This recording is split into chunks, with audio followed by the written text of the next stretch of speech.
A deep and immense voice burst within my chest. It wasn't a sound that ears could capture, but something that resonated deep inside, louder than the most violent thunder. "Leave your land, your father's house, and go to the land I will show you." Those words penetrated every fiber of my being. It wasn't something that was heard. It was a truth that roared inside, relentless and undeniable. And then another promise, like a glorious weight. "I will make you a great nation. I will bless those who bless you and curse those who curse you. And through you, all the families of the earth will be blessed." Those were the words that marked in me the weight of a destiny, the starting point of my journey. I am Abraham.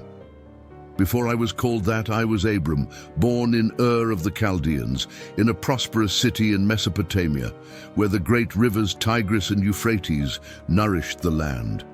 My family, especially my father Terah, was respected, but our lives, despite the stability, were tangled in the routine of a polytheistic civilization, marked by the predictable cycles of the seasons and lifeless rituals.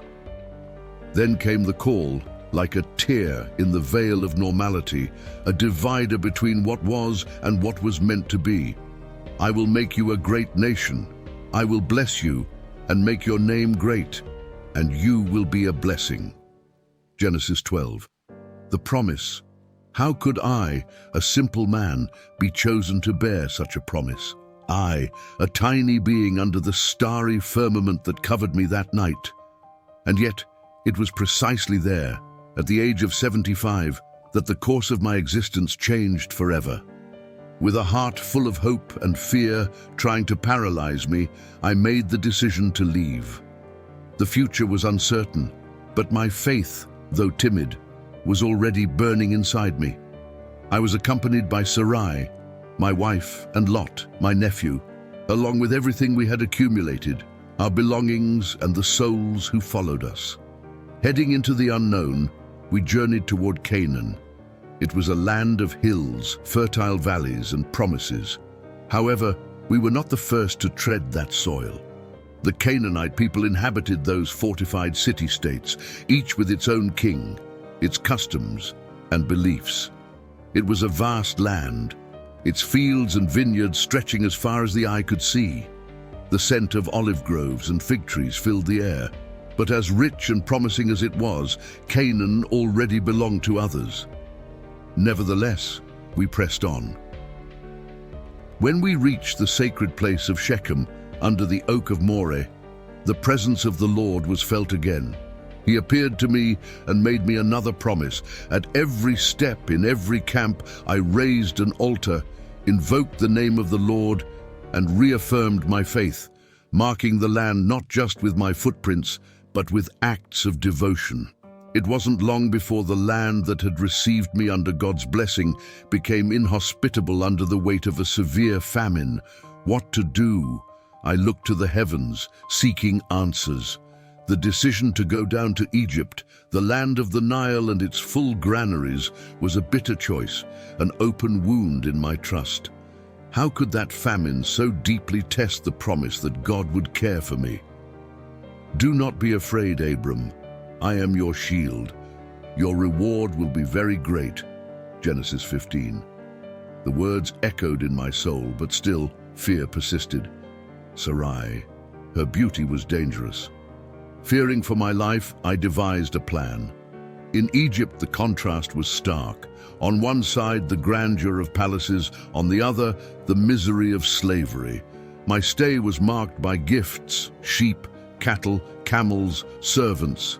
Everything seemed to go as expected until the truth came to light. The Lord, in his relentless justice, inflicted plagues on Pharaoh because of Sarai. When the truth was revealed, Pharaoh confronted me. "What have you done to me? Why didn't you tell me she was your wife? You allowed me to take her as a wife, believing your lie. Here is your wife. Take her and go," he ordered coldly, while instructing his men to escort us along with Sarai and all our belongings. Upon being expelled from Egypt, we returned to Canaan with more than we had brought, but also with a deeper understanding of the true nature of our God. A protector, a provider, an unfailing guide in times of uncertainty. From Egypt, I went up to the Negev, accompanied by my wife and all our goods, and Lot came with us. By God's blessing, I had accumulated great wealth, livestock, silver, and gold. Our journey continued north back to Bethel, to the place where we had first camped, between Bethel and Ai. It was there, where I had already built an altar to the Lord, that I once again invoked his name. Lot, who also accompanied me, had sheep, cattle, and tents. Our possessions grew so much that the land could no longer support both of us and our herds, which led to conflicts between my shepherds and Lot's. At that time, the territory was inhabited by Canaanites and Perizzites, making the situation even more complicated. To avoid further disputes and preserve peace between us, I proposed a solution to Lot. There should be no quarrel between us, nor between our shepherds, because we are brothers. Look at all the land before you. If you go to the left, I will go to the right. If you prefer the right, I will go to the left. Lot looked at the fertile valley of the Jordan, a land so rich and promising, comparable to the garden of the Lord or Egypt, before the destruction of Sodom and Gomorrah. So he chose the entire plain of the Jordan for himself and moved east, separating from me. I remained in Canaan, while Lot settled near Sodom, a city known for the wickedness of its inhabitants and their sin against the Lord. After our separation, the Lord spoke to me again, reaffirming his promise, "Lift up your eyes and look from where you are to the north, south, east, and west. All the land that you see I will give to you and your descendants forever. I will make your offspring as numerous as the dust of the earth. If anyone can count the dust, then your descendants can be counted." Following the Lord's command, I traveled throughout the land, mindful of the divine promise that had been given to me. Finally, I set up my camp near the Oaks of Mamre in Hebron, where I built an altar and communicated with the Lord, grateful for his guidance and his promises of blessings for me and my descendants. One day, the Lord appeared to me while I was sitting at the entrance of my tent near the Oaks of Mamre at the hottest time of the day. As I looked up, I saw 3 men standing nearby. Without hesitation, I ran to them from the entrance of my tent and bowed down in respect and hospitality, saying, "My Lord, if I have found favor in your eyes, please do not pass by your servant. Stop and rest. Let me bring you some water to wash your feet and rest under this tree. I will also bring you a piece of bread, so that you may regain your strength before continuing on your way, for you have come to your servant." They agreed, saying, "Do as you have said." Immediately I went to the tent where Sarah was, and urgently said to her, "Quick, take 3 measures of the finest flour and make bread." Then I ran to the herd, selected a tender and well-fed calf, and gave it to a servant to prepare without delay. I served them curds, milk, and the calf that had been prepared while they ate under the tree. When they asked about my wife Sarah, I replied that she was in the tent. One of them, whose words carried a divine promise, said, "I will surely return to you next year, and by then Sarah will have had a son." Sarah, who was listening from the entrance of the tent, laughed to herself, incredulous at the possibility of experiencing the joy of parenthood at our advanced age. But the visitor, aware of Sarah's laughter, asked, "Why did Sarah laugh? Did she think she could not have a child in her old age? Is anything too hard for the Lord? I will return at the same time next year, and Sarah will have a son." Afraid, Sarah denied laughing, but the Lord said, "Yes, you did laugh." After the men departed for Sodom, I stayed, reflecting on the promise the Lord had made to us. I pondered the divine plan, and with the weight of that understanding, I prepared to bid them farewell. The Lord, in his wisdom, shared with me the plans he was considering. There was a question: Would it be wise to hide from me what he was about to do to Sodom and Gomorrah, knowing that I would be the patriarch of a great nation, destined to uphold justice and righteousness? Faced with the imminent destruction of those cities, I approached him with a restless spirit. Would I dare to ask, "Will you destroy the righteous along with the guilty? If there were 50 righteous, would you still bring the end?" He, with the promise of his compassion, affirmed that he would spare the city for those 50. However, justice burned in my heart, leading me to persist. And so I interceded, lowering the number, pleading for divine mercy until we reached 10. The Lord, in his immense goodness, agreed. If he found those 10 righteous, he would spare the place. When the 2 heavenly messengers arrived in Sodom that evening, my nephew Lot was at the city gates. Upon seeing them, he immediately stood up, with rare deference, bowed down, and with an insistent plea, offered them shelter in his home, begging them not to remain in the square during the night. Though reluctant at first, his persistence convinced them, and they accompanied him to his home. There, Lot prepared a simple meal for them, unleavened bread, and they all ate. But the peace was short-lived. The men of the city, from every age, surrounded the house, calling for Lot. Their demand was vile. They wanted the foreigners, intending to abuse them. Lot, trying to avoid the inevitable, went out to meet them, closing the door behind him, and desperately pleaded with them not to commit such wickedness. He even offered his 2 virgin daughters, preferring that they be the victims rather than allowing his guests to suffer. His decision, desperate and agonizing, showed how much he valued the protection of those under his roof. However, the crowd mocked his offer and threatened to treat him even worse than the strangers. When the men tried to force their way in, the angels intervened. They pulled Lot back inside, closing the door, and with a gesture of power, struck the attackers with blindness, leaving them wandering aimlessly, unable to find the entrance. The messengers then revealed to Lot the true purpose of their visit: the imminent destruction of Sodom due to the vast wickedness of the city. They urged him to gather his family and flee without delay.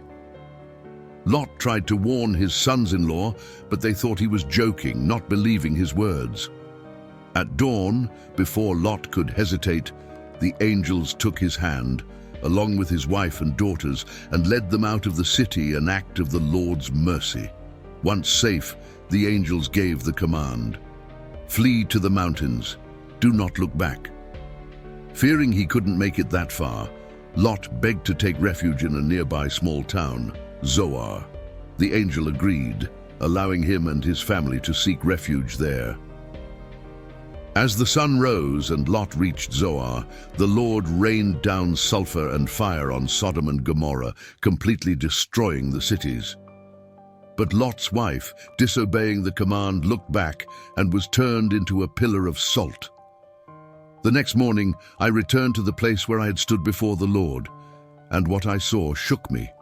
The smoke of the destruction was rising from the land like smoke from a furnace. Though divine judgment had fallen on those cities, the Lord remembered his promise to me and spared Lot. I witnessed both the severity and the mercy of God, in perfect balance between justice and compassion. The devastation of Sodom and Gomorrah served as a grim reminder of the consequences of sin and the non-negotiable need to obey God. After these events, I moved to the region of the Negev and settled there. However, shortly afterward, Abimelech, king of Gerar, took Sarah into his palace. That very night, God intervened in an impressive way. He appeared to Abimelech in a dream, warning him that he was about to commit a grave error by taking Sarah, for she was my wife. Frightened and bewildered by the dream, Abimelech defended his innocence before God, claiming that he had acted in good faith based on the information he had received. Both Sarah and I had already resigned ourselves to what we believed was our fate, but God, in his infinite mercy, responded that he knew Abimelech's innocence. That was precisely why he had intervened, to prevent him from sinning against him. He ordered that Sarah be returned to me and added that I, being a prophet, should intercede for Abimelech so that he would not die. At dawn, Abimelech gathered his servants and told them what had happened, causing great fear among them. Then he called me, and with great anguish, asked why I had acted in such a way, accusing me of exposing him to committing such a grave sin. I explained to him that I feared for my life, as I believed there was no fear of God in Gerar. I also revealed that by saying Sarah was my sister, I had not entirely lied, as she was indeed my half-sister and my wife. I confessed that this decision had been made by mutual agreement with Sarah in order to protect us. Abimelech, in a gesture of goodwill and reparation, returned Sarah to me, along with sheep, cattle, male and female servants as compensation. He also offered his land for us to settle wherever we pleased. Additionally, he gave Sarah 1,000 pieces of silver, restoring her honor after all this confusion. After this incident, God interceded for Abimelech, his family, and his servants, allowing the women of his household to conceive again, as the Lord had closed their wombs because of Sarah. God heard my intercession and healed everyone in Abimelech's household, once again showing his mercy. The Lord visited Sarah and me in a miraculous way, fulfilling his promise in a way that surpassed all expectations. Sarah conceived, and in my old age, she gave birth to a son, just as God had announced. When our son was born, in obedience to the Lord, I named him Isaac. On the 8th day, according to the divine command, I circumcised Isaac. At that time I was already 100 years old, a true testimony to the power and faithfulness of God. Sarah, full of joy, exclaimed, "God has brought me laughter, and everyone who hears about this will laugh with me." We never imagined that in our old age we would be blessed with the joy of having a child. On the day Isaac was weaned, I organized a great feast, celebrating the beginning of a new chapter in our lives. However, not everything was cause for joy. On one occasion, Sarah saw Ishmael, the son Hagar had borne me, mocking Isaac, and this deeply irritated her. She then asked me to cast out Hagar and her son, for she did not want Ishmael to share the inheritance with Isaac. This request troubled me deeply, as Ishmael was also my son. But God intervened, instructing me not to be distressed about the boy or the servant, and to do as Sarah had asked, for it would be through Isaac that my descendants would be named. Nevertheless, God assured me that he would also make a great nation of Ishmael, for he was also my descendant. With a heavy heart, but trusting in the divine promise, I prepared Hagar and Ishmael for their departure, giving them provisions for the journey and sending them off at dawn. God, in his mercy, did not abandon Ishmael. When Hagar and the boy were in a desperate situation in the desert, the Lord intervened, assuring them of a future and his divine protection. Ishmael grew up in the desert, becoming a skilled archer, and his mother found him a wife from Egypt. At that time, Abimelech and Phicol, the commander of his army, recognized God's blessing upon my life and sought to establish a mutual loyalty with me. I promised to treat them with the same faithfulness they had shown me. However, tensions arose over a well that Abimelech's servants had taken.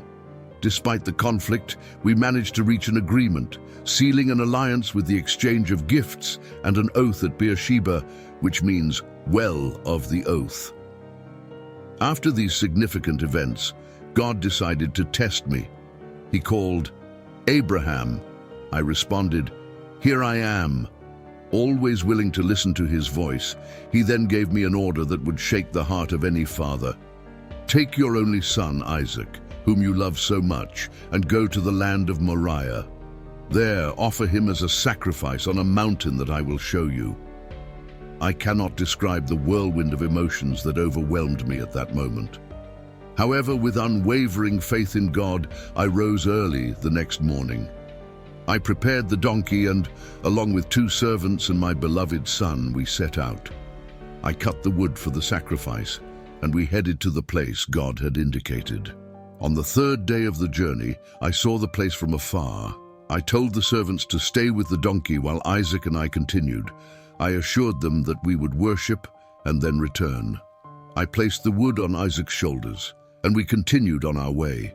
When I reached out my hand to take the knife and fulfill what God had commanded, a voice from heaven stopped me. "Abraham, Abraham!" It was the angel of the Lord, and I responded, "Here I am." He instructed me not to harm the boy, showing that my fear of God was genuine, as I had not withheld my only son. I looked around and saw a ram caught by its horns in a thicket. I took it and offered it as a sacrifice in place of Isaac. I called that place, "The Lord Will Provide," a declaration of God's provision. After this experience, the angel of the Lord blessed me once again. We returned to Beersheba, where I continued reflecting on the profound lesson of faith and obedience that God had taught me. Later, my beloved wife Sarah passed away at the age of 127 in Kiriath Arba, now Hebron, in the land of Canaan. Her death brought me great sorrow, and I wept bitterly for her. Then I approached the sons of Heth to ask them for a place where I could bury her. Although I was a foreigner, I begged them to sell me a piece of land for this purpose. Ephron, who was present at the meeting, generously offered both the field and the cave of Machpelah.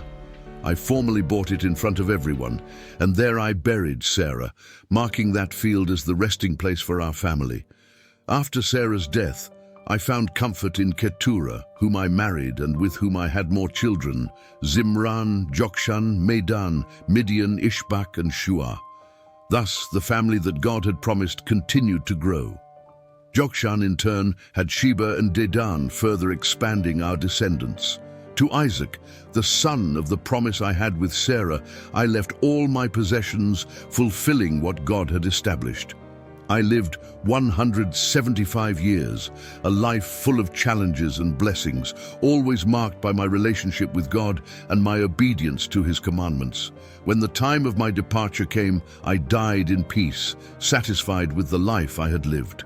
My sons, Isaac and Ishmael, despite their differences, united to bury me in the cave of Machpelah, the place I had acquired as the family burial site. I leave behind a legacy of faith and obedience, with the hope that it will inspire future generations to trust in God and follow His ways, just as I did. If you want to know more about biblical events, don't miss the next video, which is appearing now. Discover what the world was like before the Great Flood. Click and watch. Thank you for being here, and may God bless you.